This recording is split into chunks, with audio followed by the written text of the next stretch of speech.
नमस्कार, मी सचिन. आपण पाहताय जनादेश वृत्तवाहिनी. पाहुयाच्या काही ठळक घडामोडी. उत्तर प्रदेशचे माजी मुख्यमंत्री अखिलेश यादव यांच्या गुजराती बांधवांच्या विरोधातील वक्तव्याचा मुंबई भाजपने केला निषेध. पनवेल महापालिका निवडणूक प्रचाराला भाजपचा जोरदार प्रारंभ. दिग्गजांच्या उपस्थितीत प्रभाग क्रमांक 14च्या निवडणूक जनसंपर्क कार्यालयाचं उद्घाटन.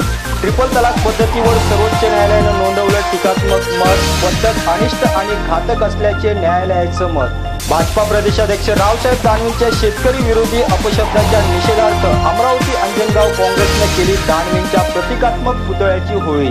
आणि चेंबूरच्या माहुल फेस्टिवलला मुंबईकरांचा दमदार प्रतिसाद. आगरी कोळी खाद्यपदार्थांची लुटली मेजवानी.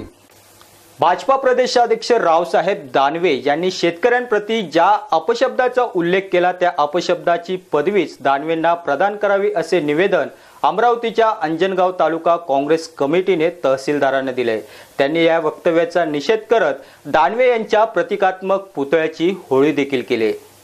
अमरावतीच्या अंजनगाव तालुका काँग्रेस कमिटीने भाजपाचे प्रदेश अध्यक्ष रावसाहेब दानवे यांच्या प्रतिकात्मक पुतळ्याचं भर चौकात दहन केलं.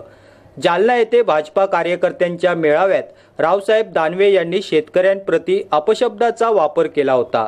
त्याचे पडसाद राज्यभरात उमटलेत. अंजनगाव तालुका काँग्रेस कमिटीने या वक्तव्याविरोधात जोरदार निषेध नोंदवत दानवे यांना त्याच अपशब्दाची पदवी प्रदान करण्यात यावी अशी मागणी केली. काँग्रेस कार्यकर्त्यांनी अंजनगाव सुरजी तहसीलदारांना याबाबतचं निवेदन दिले. दानवेंच्या वक्तव्याचे पडसाद संपूर्ण राज्यभर उमटलेत.